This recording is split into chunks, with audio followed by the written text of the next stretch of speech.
প্রিয় বন্ধুরা, আমি আজকে আপনাদের সাথে সৌদি আরবের বাসা বাড়ির নতুন কিছু সিস্টেম আপনাদের সাথে শেয়ার করব, যা এখনো মনে হয় বাংলাদেশে আসেনি সম্ভবত। তো ভিডিওটি শেষ পর্যন্ত দেখতে থাকুন, আশা করি ভিডিওটি অনেক সুন্দর হবে। তো প্রিয় বন্ধুরা, ভিডিওর প্রথমে যে লকটি আপনারা দেখতেছেন এটি মূলত একটি দরজার লক। আর দরজার লকটি মাশাআল্লাহ দেখেন কি সুন্দর, ফিঙ্গার লকে দরজাটি খুলবে এবং বন্ধ হবে। আর আপনার যদি পিন লক জানা থাকে তাহলে আপনি চাইলে দরজাটি বন্ধ এবং খুলতে পারবেন। তো এই লকটি আশা করি এখনো বাংলাদেশের দরজাগুলোই আসেনি। তো যারা এমন নতুন নতুন ভিডিও পেতে চান অবশ্যই পাশে থাকবেন।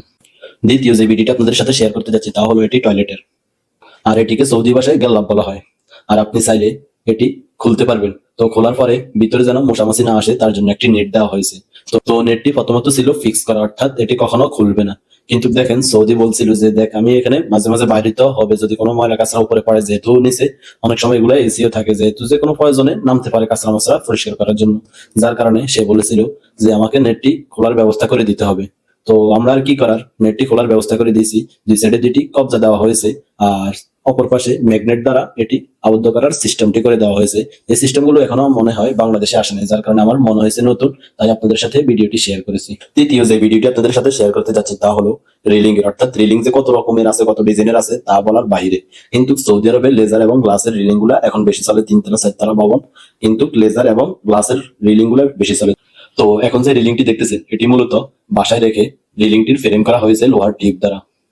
আর ভিতরে যে ডিজাইনটি দেখতেছেন এটিকে সৌদি ভাষায় লেজার বলা হয়।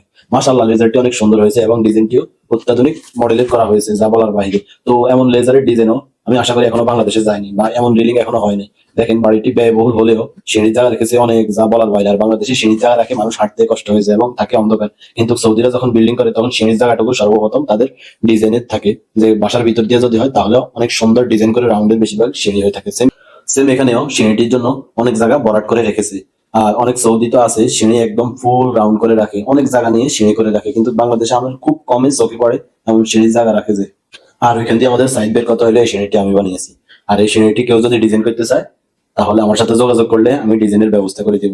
তো আপনারা সকলে সাইড বের সাথে যোগাযোগ রাখবেন যদি এমন সিঁড়ি বানাতে চান। শেষ আরেকটি জিনিস আপনাদেরকে জানাতে চাই, সৌদিরা যখন 2 তলা অথবা 3 তলা বিল্ডিং করা সম্পূর্ণ শেষ হয়ে যায় তখন তারা বুক সম পরিমাণ সেফটির জন্য তারা সাইড সাইড ওয়াল করে রাখে, অর্থাৎ সরকারিভাবে এটি অবশ্যই করতে হবে, না হলে আপনার লাইসেন্স দিবে না বিল্ডিং এর, অথবা কারেন্টের যে লাইসেন্স গুলো আছে এগুলো কখনো আপনাকে দিবে না, যার কারণে এতটুকু রাখছে। তো আরেকটি বিষয় কি খেয়াল করে দেখবেন, আমাদের বাংলাদেশে ছাদে রাখে ধান, চাউল, ফুল গাছ, বিভিন্ন টপ, কিন্তু সৌদি আরবে সৌদিরা রাখছে কি দেখেন, ছাদের মধ্যে রাখছে এসি, ছাদের মধ্যে রাখছে পানির হিটার।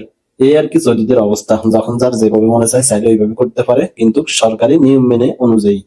তো আজকের জন্য এখানে শেষ। আপনারা যারা এমন নতুন নতুন ভিডিও পেতে চান অবশ্যই পাশে থাকবেন এবং অন্যকে দেখার সুযোগ করে দিবেন। প্রিয় বন্ধুরা, ধন্যবাদ।